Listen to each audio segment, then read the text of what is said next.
What is up, everybody? So today's video is going to be about Adnan Syed, who is convicted of killing his ex-girlfriend Hae Min Lee and convicted of first-degree murder and sentenced to life in prison plus 30 years. Now, ever since his arrest, there has been a lot of information out there leading a lot of people to believe that he is actually innocent. This has been the conversation on some podcasts. There's an excellent documentary out there that covers the case. There's a lot of people out there that believe he was indeed falsely convicted. And one of those people is Brendan Dassey's lawyer, Laura Nyrider. And yesterday she tweeted out this, and I will put it up on the screen for you as well. Today, prosecutors and Adnan Syed's lawyers jointly agreed to do DNA testing to find the truth. Also today, we learned a court date has been set to resolve the West Memphis 3 prosecutors' refusal to test DNA. Which of these two prosecutor teams lives in the 21st century? Meaning that the prosecutors and the defense team have agreed to DNA testing in Adnan Syed's case, but in the West Memphis 3 case, they're still fighting to the right to be able to do the DNA testing, which is crazy. I mean, to me, and sure, it's possible to go the other way, but it's also possible that Elon Musk is going to call me, or Jeff Bezos is going to call me and take me to outer space with them. If you're screaming innocence and you want DNA testing done, you are probably innocent. And this isn't some revolutionary thinking of mine. I see it all the time.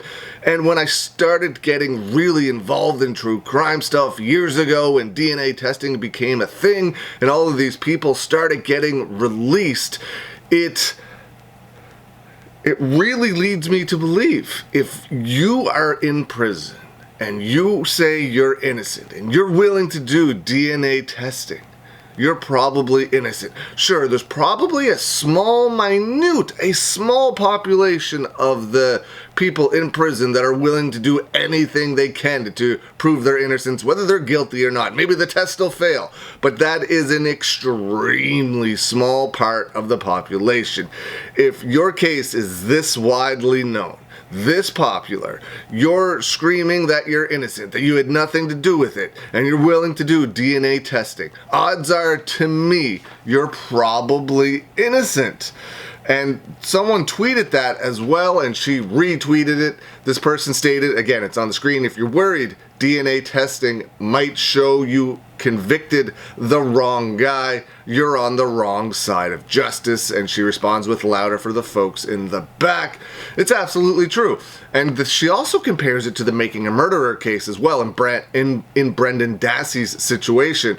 She states, in the Adnan Syed case, Maryland gets it.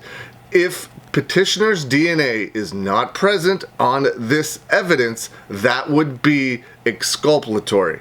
Brendan's DNA was nowhere near the Halbach crime scene. Nowhere.